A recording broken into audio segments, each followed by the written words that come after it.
If you are preparing for Microsoft Azure Administrator AZ-104 exam, then this video is for you. In this video, I will share the insights and my experience of taking the Microsoft exams that will help you to prepare and pass this exam in the first attempt. My name is Navneet Kumar and I am a Microsoft certified trainer. In case you are new to this channel, please subscribe it for future updates. Without any further ado, let's get started.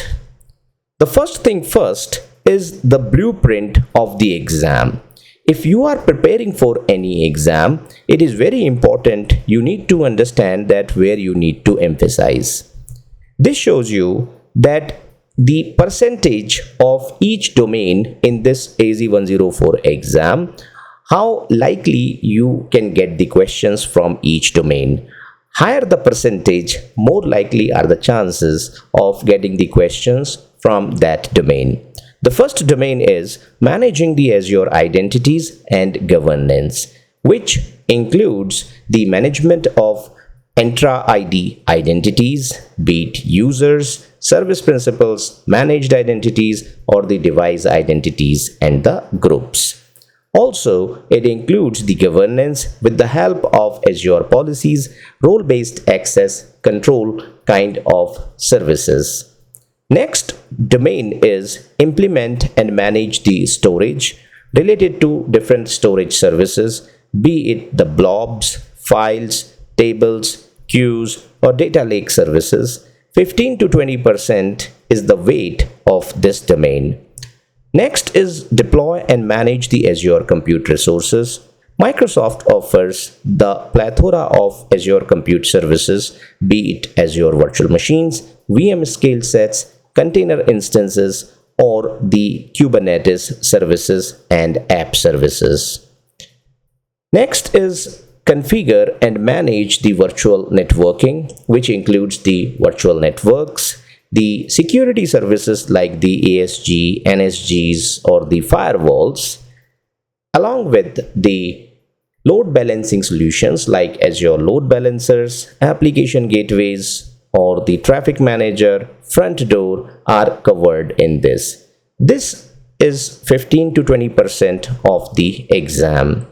Finally, monitor and backup of resources. This covers 10 to 15% of the exam, which includes the services like Azure Recovery Service Vault, which is used to do the backup of various services, be it your virtual machines or file shares or your on-premises infrastructure.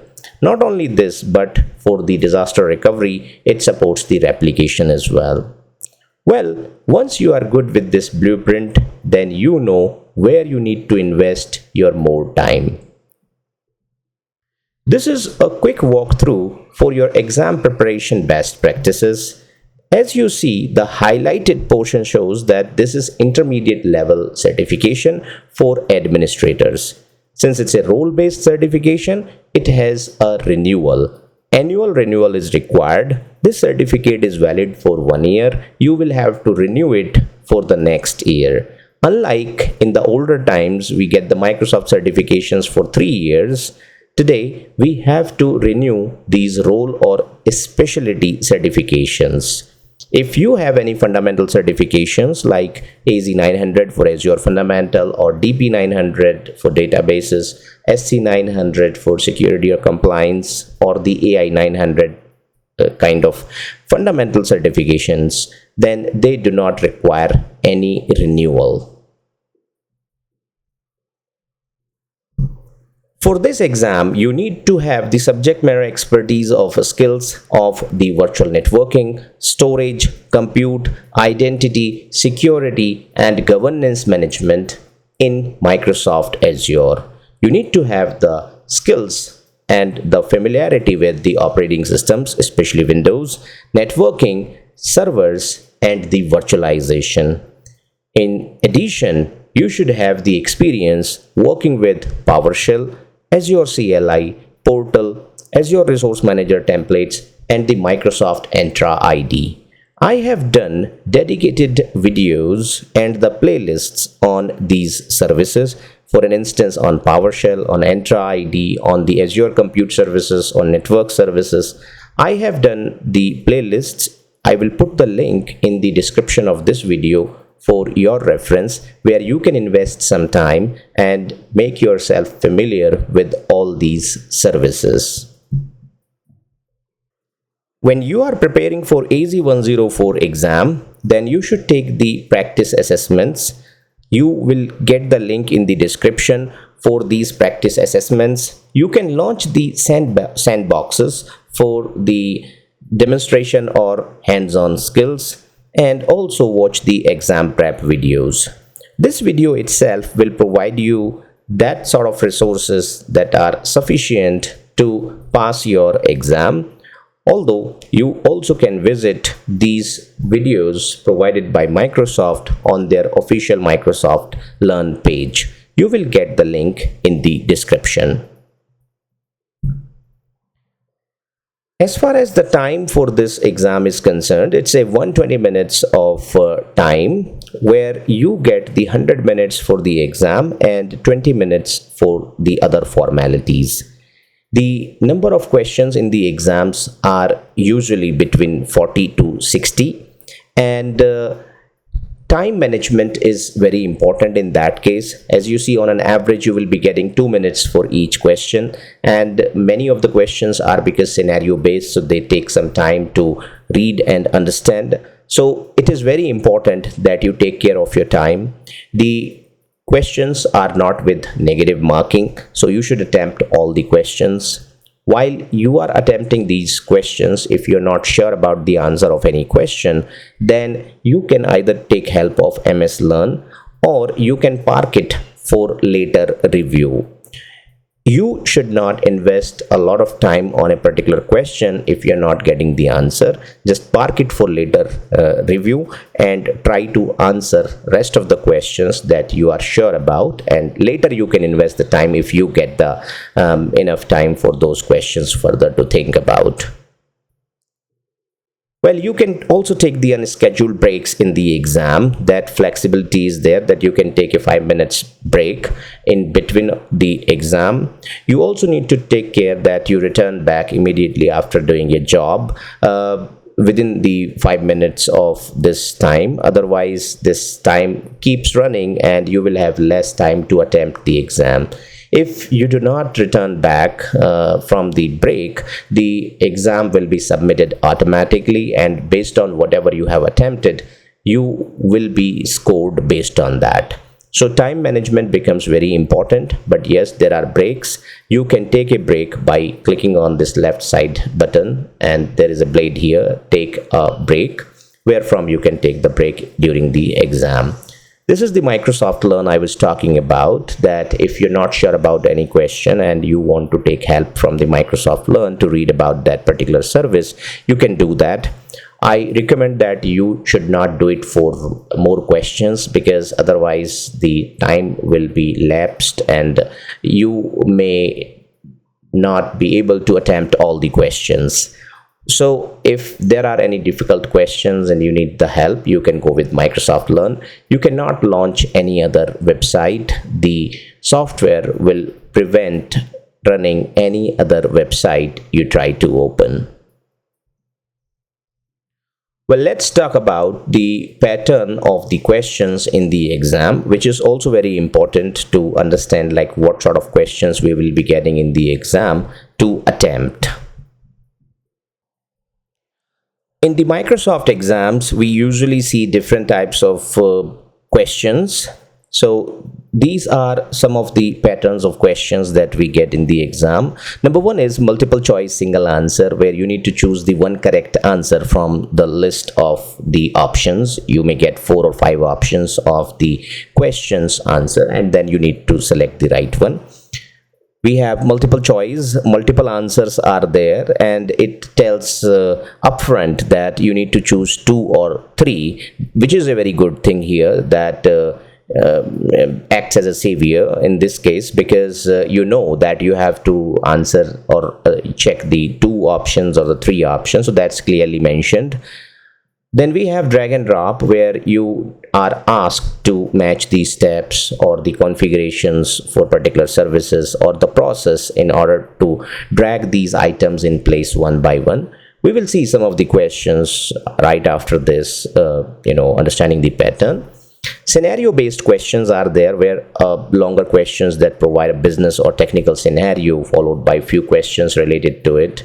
We have case studies. At least one case study is there in most of the exams, where there are 4 or 5 or 6 questions based on that case study.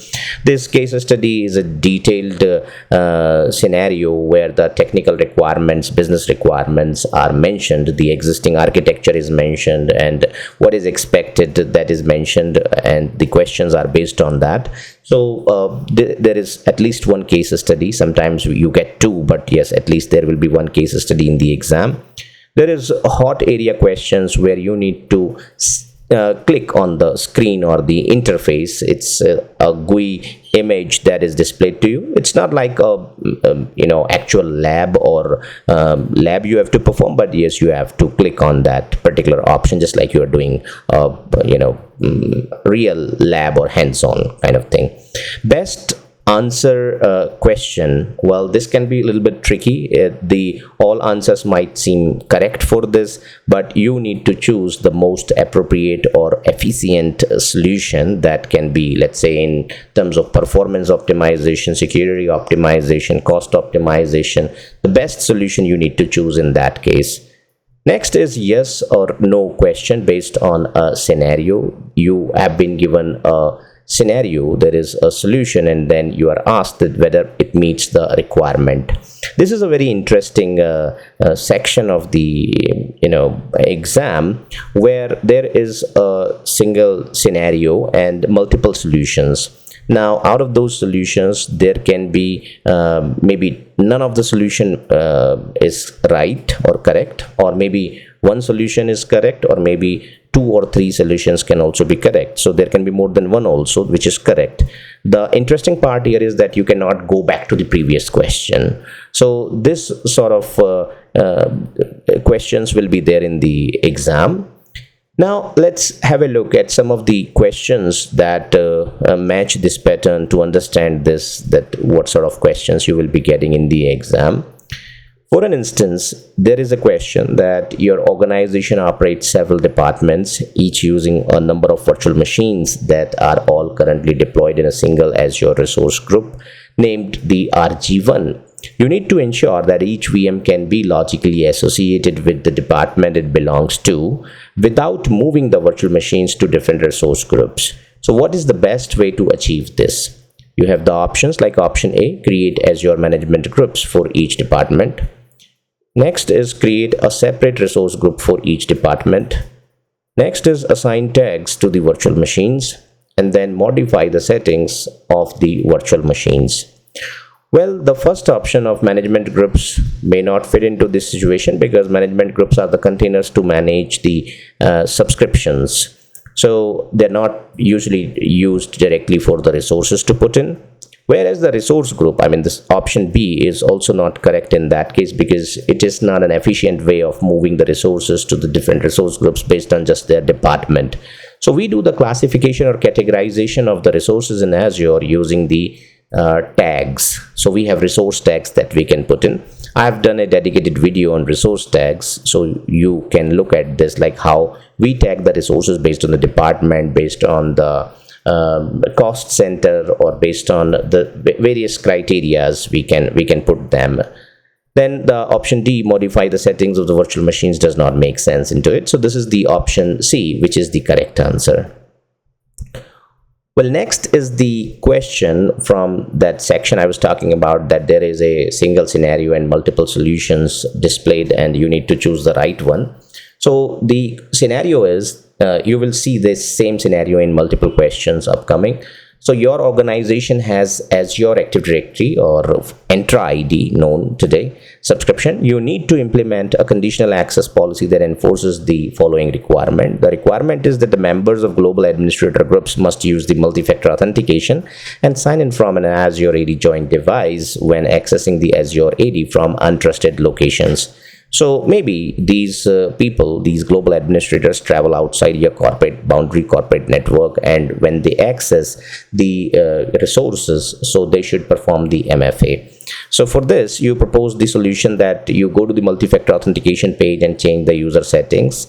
This does not provide the solution, because this user setting, we can do the configuration for in terms of the device registration, where the users can do, or for the, let's say, per user MFA, we can enable, disable that. But the requirement is literally that when users are going outside, so they should be joining through or they should be compliant based on my conditions required. So conditional access policies will be the solution for this, through which we can manage it. I have done a video on conditional access policy. You can watch that. This will be part of the Entra ID playlist. I will put the entire playlist URL in the video description. Next question is, you see the same scenario, and in this case, this time you propose a solution that you access the Azure portal and attempt to meet the requirements by modifying the session control settings within a conditional access policy. Well, it is using conditional access policy, but it is related to the session control settings. We use the session control settings for managing the session's behaviors, for an instance, requiring the sign-in frequency or restricting the session's length, etc. We can configure, but this does not meet our requirements, so this is not a correct solution. So answer is B, which is no. Next solution proposed for the same thing is, you go to the Azure portal and modify the grant control in the conditional access policy, and that is correct, because in the grant control you have the option that user will gain access to the cloud resources but need to do the MFA, or need to have their devices status marked as compliant as per the Intune or other settings you're using. So this is an automated control we do through the conditional access policies in this manner. So this is the right answer. So this is how we get the questions in this pattern, where you cannot go back to the previous question in the actual exam. So you need to be very careful, because you have seen that there were 3-4 questions with the same scenario, but proposed solutions were different and only one was correct in this case. In some of the cases, there is no proposed solution which is correct. In some of the cases, there can be more than one way also of doing something. So there can be more than one correct answer as well. Well, the next question is that you are preparing to deploy an Ubuntu server virtual machines in your company's Azure subscription. As part of a custom deployment, you need to include a specific trusted root certificate authority during the VM creation process. Now, which of the following options should you use to create the virtual machine and support this level of customization? Well, new Azure RM virtual machine commandlet, this was a obsolete module. We used to use that Azure RM, which is replaced by the AZ module. So the second option that you see, new AZ-VM, is the PowerShell command. Create AZ-VM is not a command. In fact, create is not a legitimate verb in PowerShell. Then we have the AZ-VM create command. Well, this also makes sense, because AZ and Azure CLI we can use, and then through this we can use the groups, like VM is the group, and then we are providing that function that we want to create something, create the virtual machine. But for better customization, it is advised to use the PowerShell. The next question is, the company uses the multi-factor authentication, and for using the access of the resources outside the office, the current usage model is set to per authentication base. After acquiring the another company, you add their employees to the Azure Active Directory or Entra ID and are informed that these new users must also use the MFA. To do this, you intend to switch the usage model to per enabled user. And the proposed solution is, you attempt to reconfigure the existing MFA usage model through the Azure portal. This is not the right answer. Well, in case we look for another proposed solution for this, it is, you attempt to reconfigure the MFA usage model using the Azure CLI. So whether you do the things through the portal or through the CLI, this is just a matter of changing the management tool, but the proposed solution is not correct in this case. Let's look for the next proposed solution. You create a new multi-factor authentication provider and restore the data from the existing MFA providers. No, this is also not the correct answer. Well, we have the next question, which is about your company has an Azure Active Directory tenant named wayland.com, which is configured for hybrid coexistence with the on-premises Active Directory domain. You have a server called Directory Sync 1 that is set up with as a directory sync server. You create a new user account in the on-premises Active Directory and need to replicate the user information to Azure AD immediately. So proposed solution is you run the command start AD sync cycle. Policy type is initial, so initial or delta you can start with. This is to trigger the sync cycle actually, and this is not a solution. I mean, answer is no for this, because this start AD sync cycle, this command will trigger the full sync. As I mentioned, I mean, it is initial, so it will be full sync instead of delta, but it does not sync just specific changes that you want, and the immediate synchronization of a single user or the specific changes that you should use this with the delta commandlet or with the delta switch in that case. So this is not the correct answer. Your company uses a hybrid identity model with Azure Active Directory tenant named wayland.com integrated with this. A server named Directory Sync 1 is there. You propose another solution that you start the net logon service. Okay. You start the net logon service, restart the net logon service on the domain controllers which are syncing to the Entra ID. It is not a solution, because this service, can affect the domain services like the secure channel creation or the replication kind of thing on the domain controller. It can impact, but it does not trigger the synchronization from the on-premises ADDS. So this is not a solution. As I mentioned, that start AD sync cycle will be the option, but that will be with the delta. So this is not a solution.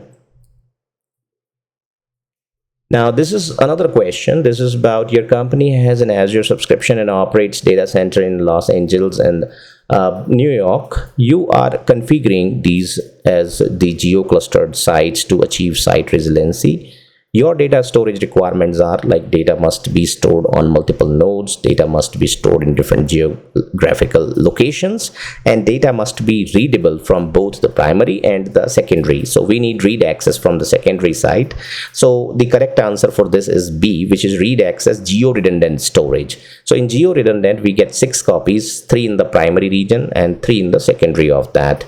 Whereas when we say read access, so we can perform read-write operations in primary region, but from secondary we can read the data as well in case we have some users to read that information from that location. So it is a good solution in that case where you have users in both the regions and you just not want the disaster recovery but also the performance, so you can do that.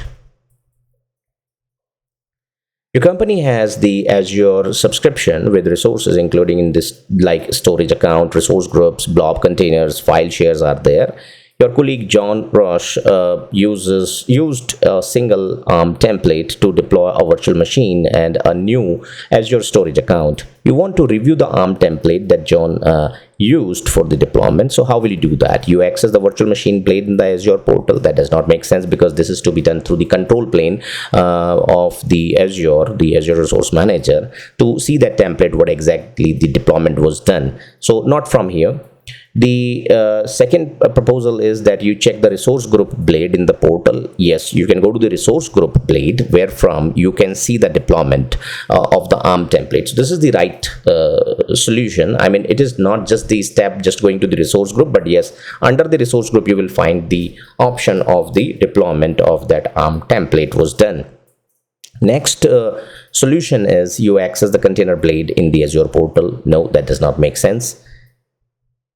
Then your company has three virtual machines that are part of an availability set. Availability sets are used to increase the high availability of your virtual machines. You attempt to resize one of the VMs but receive an allocation failure message. It is imperative that the VM is resized. Which of the following actions should you take? So you should stop all three virtual machines in this case. That is the correct answer, so that you put the virtual machines in the right cluster. You have an Azure virtual machine that has a single data disk. You are tasked with attaching this data disk to another Azure virtual machines. How will you do that? So the step will be to detach the disk from this machine and then attaching it with other one.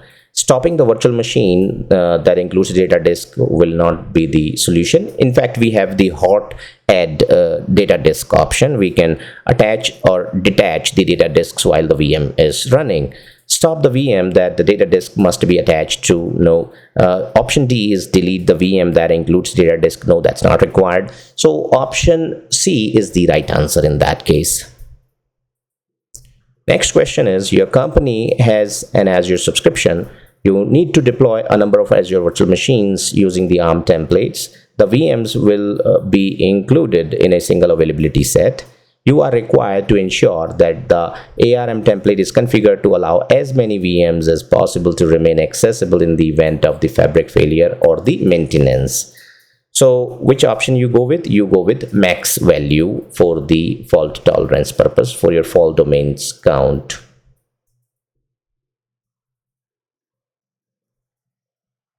Your company has an Azure subscription ARM template. The VMs will be included in the single availability set. You are required to ensure the ARM template is configured to allow as many VMs as possible to remain accessible. So we can go with the fabric failure because we are mentioning here, and the maintenance. So fabric failure is with the fault domain we can achieve, but it is about the update domain this time, platform update domains. And we can have maximum 20 update domains, so we can go with the maximum one. So 30 or 40 is higher, and because 10 is the lower number, so not a good idea. So which of the following is the value that you should configure for this platform update domain count property? And you can add maximum machines, so you want to reduce that chances of two machines coming to the same update domain. So you should have a better number of update domains, which is 20 maximum you can have in availability sets. Well, this is the drag and drop kind of question where you have this question about you have downloaded an ARM template to deploy the numerous virtual machines. The ARM template is based on the current VM, but must be adapted to reference an administrative password. You need to make sure that the password cannot be stored in the plain text. You are preparing to create the necessary components to achieve your goal. So which of the following should you create to achieve your goal? A key vault, a storage account, the Azure AD identity protection, access policies, Azure policies, or a backup policy. And in that case, your answer will be that a key vault is a service in Azure that is used to store the secrets securely, and you can define an access policy that how these secrets will be accessed. Well, this brings to the end of this video where I shown you some of the questions to just take you through the pattern of the questions. The purpose of this video was not to provide you the exam dumps or the questions that are actually there in the exam, because we do not recommend memorizing the questions and passing the exam only. The purpose of the video was to guide you through the process that you should follow to prepare for your certification. So have a good understanding of the Azure services, have a good hands-on skills. In case you want to learn everything about the AZ-104, I have done a dedicated playlist on YouTube. You can watch that. You also can contact us for any live online training requirements in case you want to dedicate your time for this preparation. I understand that through the e-learning or from the recorded videos, sometimes you lose the motivation, and or due to the work or the side calls or the other type of interruptions, you do not manage to complete your preparation or the certifications or the course, so you can attend our live online trainings as well. Our instructor can provide you all the skills and the knowledge that is required, along with the guidance for preparing for the certifications in a dedicated time frame. Well, this brings to the end of this video. Thanks for watching. I hope this was informative to you. If you liked it, please hit the like button, share the video with others, and subscribe to the channel. Thank you.